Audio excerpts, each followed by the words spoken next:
Let me show in a parable to what extent our nature is enlightened or unenlightened.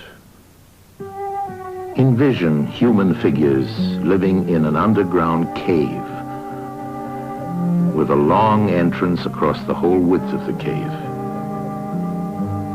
Here they have been from their childhood and have their legs and necks chained so that they cannot move and can only see before them, being prevented by the chains from turning their heads around. Above and behind them, a fire is blazing at a distance. They see only their own shadows, which the fire throws on the opposite wall of the cave. For how could they see anything but the shadows if they were never allowed to move their heads?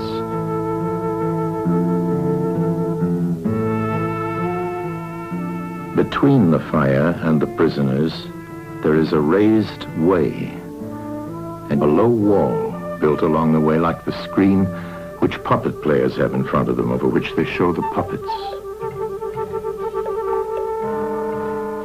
Do you see men passing along the wall, carrying all sorts of articles which they hold projected above the wall? Statues of men and animals made of wood and stone and various materials? Of the objects which are being carried in like manner, they would only see the shadows. And if they were able to converse with one another, would they not suppose that they were naming what was actually before them?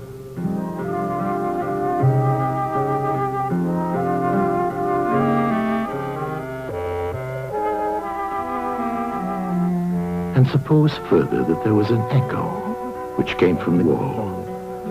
Would they not be sure to think, when one of the passers-by spoke, that the voice came from the passing shadows? To them, the truth would be literally nothing but the shadows of the images. And now look again and see what will naturally follow if one of the prisoners is released. At first, when he is liberated and compelled suddenly to stand up and turn his head round and look towards the light, all this would hurt him, and he would be much too dazzled to see distinctly those things whose shadows he had seen before. And then conceive someone saying to him that what he saw before was an illusion, but that now, when he's approaching nearer to reality and his eyes turn toward more real existence, he has a clearer vision. What will be his reply? And you may further imagine that his instructor is pointing to the objects as they pass and requiring him to name them. Will he not be perplexed? Will he not think that the shadows which he formerly saw are truer than the objects which are now shown to him? And suppose once more that he is reluctantly dragged up a steep and rugged ascent and held fast until he is forced into the presence of the sun himself. When he approaches the light, his eyes will be dazzled, and he will not be able to see anything at all of what are now called realities.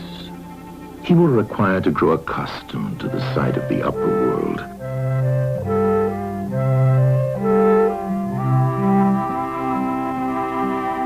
And first he will see the shadows best. Next, the reflections of objects in the water, and then the objects themselves.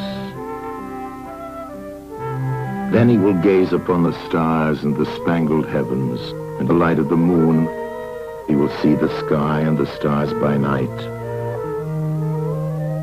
Last of all, he will be able to see the sun, and not mere reflections of it in the water, but he will see the sun in its own proper place and not in another. And he will contemplate the sun as it is. Will he not then proceed to argue that it is the sun who gives the season and the years, and is the guardian of all that is in the visible world, and in a certain way the cause of all things which his fellows had been accustomed to behold? Clearly he would first see the sun, and then reason about it. And when he remembered his old habitation and what was the wisdom of the cave and his fellow prisoners, do you not suppose that he would bless himself for the change and pity them?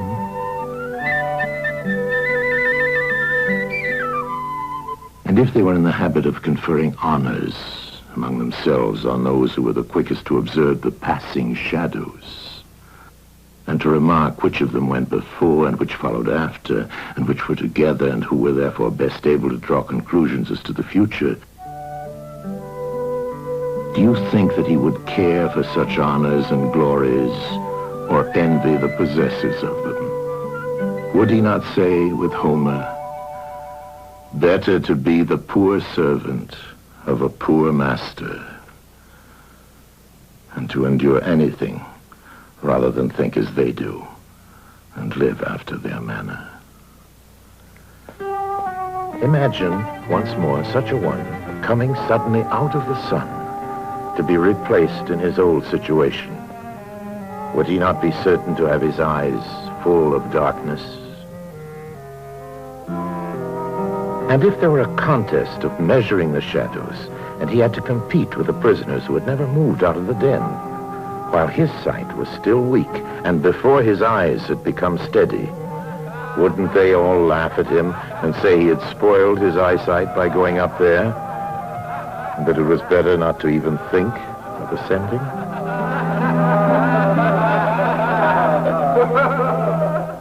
And if anyone tried to release another and lead him up to the light, let them only catch the offender, and they would put him to death.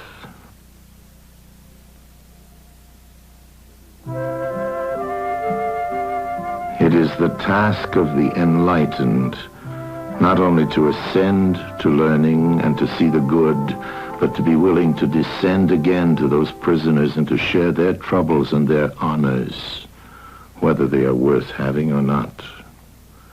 And this they must do, even with the prospect of death. They shall give of their help to one another, wherever each class is able to help the community.